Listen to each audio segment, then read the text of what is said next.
आज मेरा विषय है you are the carrier of death and life. तू जीवन और मौत का वाहक है।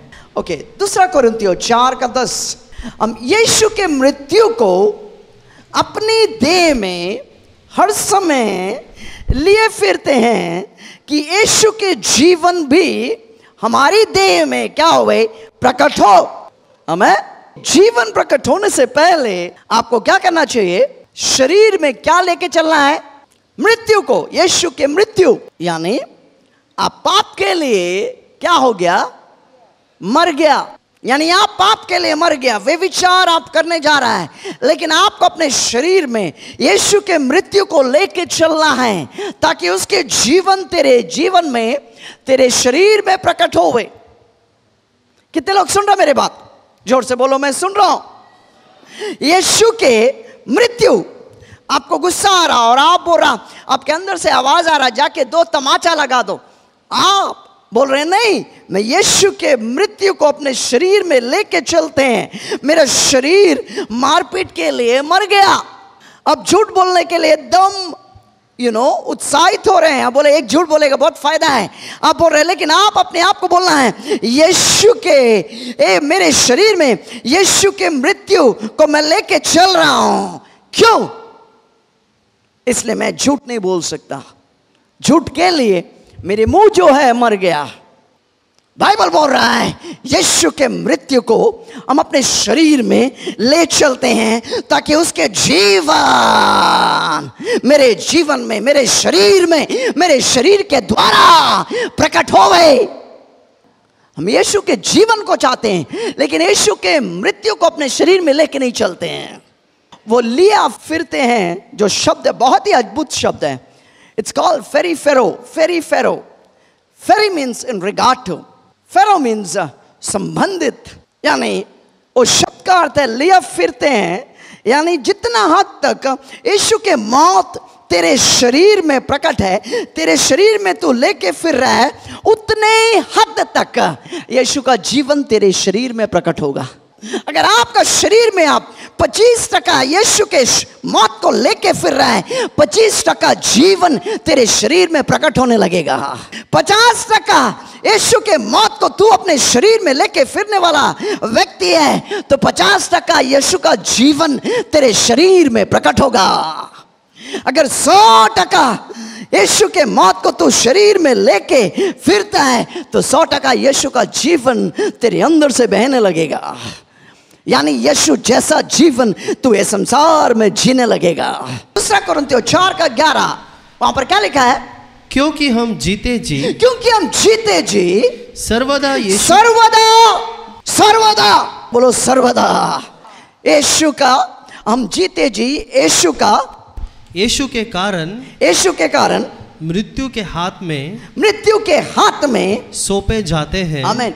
वो शब्द जो है, यानी अपने आप को, अपने मैपन को मारना, कि यीशु का जीवन भी हमारे मरणहार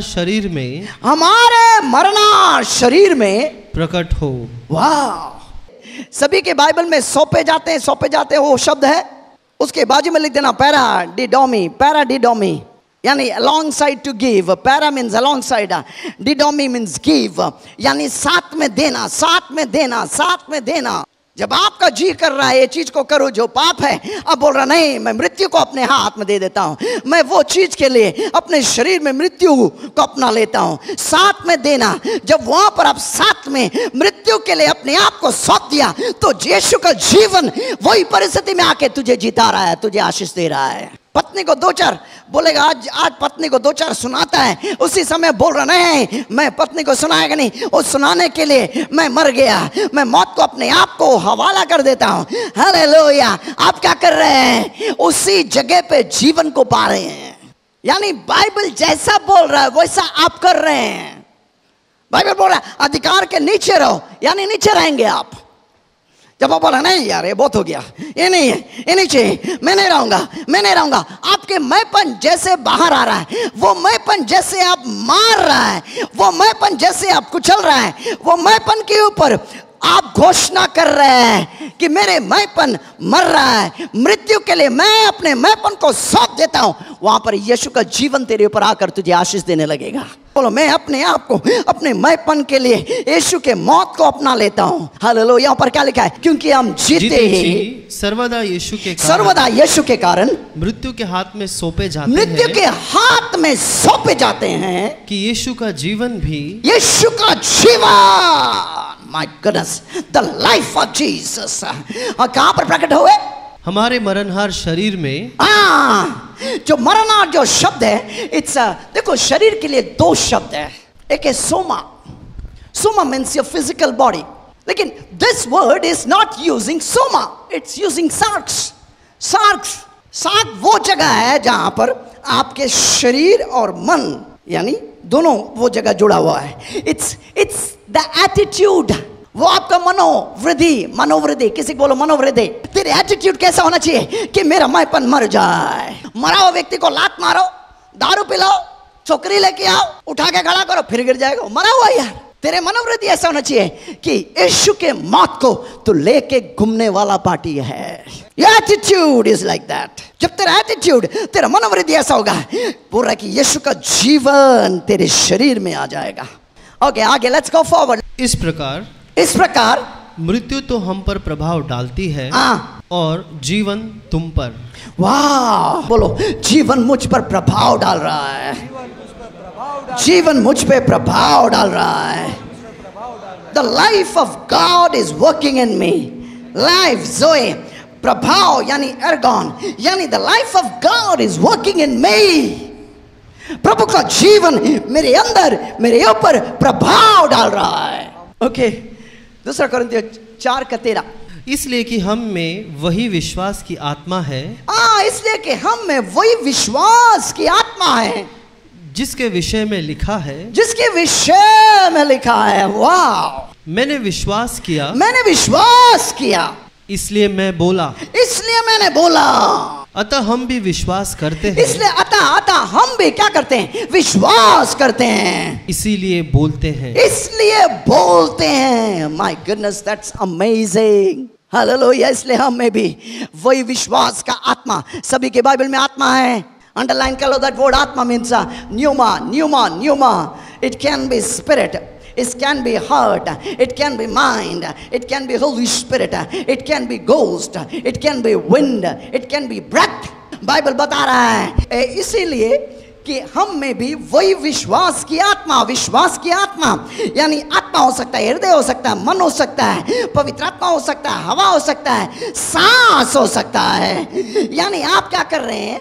विश्वास की आत्मा जब बोल रहे हैं, यानी वचन की आत्मा से आप एक हो रहे हैं, वचन का हृदय से एक हो रहे हैं, वचन का मन आपके अंदर वो मन बन गया, पवित्र आत्मा का मन आपका मन हो गया, यानी हवा, यानी होली गोस्ट का जो हवा है, जो सांस है, आपके अंदर बह रहा है। यहां पर लिख रहा है इसलिए कि हम में भी विश्वास की आत्मा है जिसके विषय में लिखा है, यानी जो लिखा हुआ है वो आपका आत्मा बन गया, वो आपका हृदय बन गया, वो आपका मन बन गया, वो आपका सांस बन गया, वो आपकी जिंदगी बन गया, वो आपका सब कुछ बन गया। अब वो जगह से आप क्या कर रहे हैं? क्योंकि आप विश्वास कर रहे हैं, आप बोल रहे हैं। जब आप बोलेगा, अब यूं ही नहीं बोल रहा, आपका दिल, आपका धड़कन, आपका सांस, आपकी जिंदगी, आपका मन, आपका तन, आपका सब कुछ वो वचन के साथ एक होकर आप बोल रहे हैं।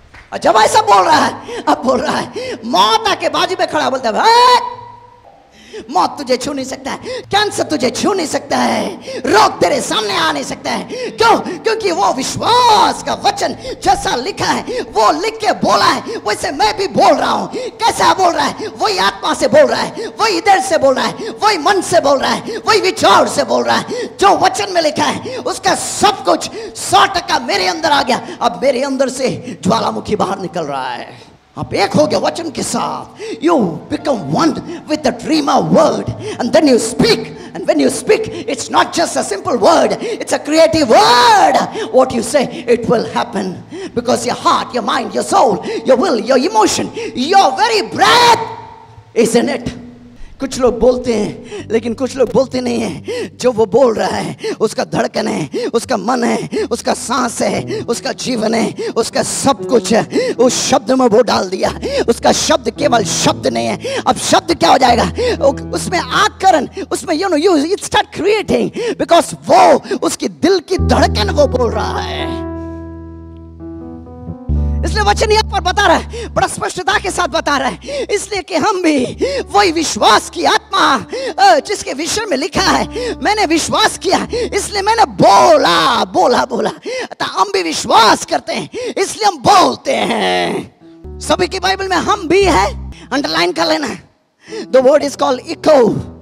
यूनानी शब्द में इको बोलते हैं, यानी to have, to hold, to keep, to be, यानी बस में कर लेना, बस में कर लेना, यानी पकड़ लेना। बस में क्या हुआ, पकड़ लेना, केवल पकड़ा नहीं, उसको रखना, उसको रखना ही नहीं, उसमें वो बन जाना, वो बन जाना। जो तू बोल रहा है वो बन गया, क्योंकि तेरे अंदर में बन के जैसा कोई चीज तू बाहर डाल रहा है। परमेश्वर के वचन बोलता है यीशु जो है झूठ बोल ही नहीं सकता है। He cannot say lie। क्यों? क्योंकि वो जब बोलता है, अगर रात है, शाम है, अगर यीशु बोल दिया कि ये दिन है, दोपहर है, तो दोपहर हो गया। हालेलुया। जैसे लिखा है, विश्वास का वचन लिखा है, जैसे उसने कह दिया मैं भी कह रहा हूं। हालेलुया। बाइबल बोल रहा है अब इसलिए कि हम भी वही विश्वास की आत्मा का, विश्वास का आत्मा का जो शब्द है, the word is pneuma. Pneuma means आत्मा, हृदय, मन, विचार, विंड, हवा, सांस, जिंदगी, जीवन, सबको आज वही आत्मा के द्वारा वचन में जो है, केवल एक लिखित वचन नहीं है, ये आपकी जिंदगी बन जाएगा। और जब आए वचन को लेकर आप बोल रहे हैं, आप केवल शब्दों को बाहर नहीं निकाल रहे, आप अपनी जिंदगी को बोल रहे हैं।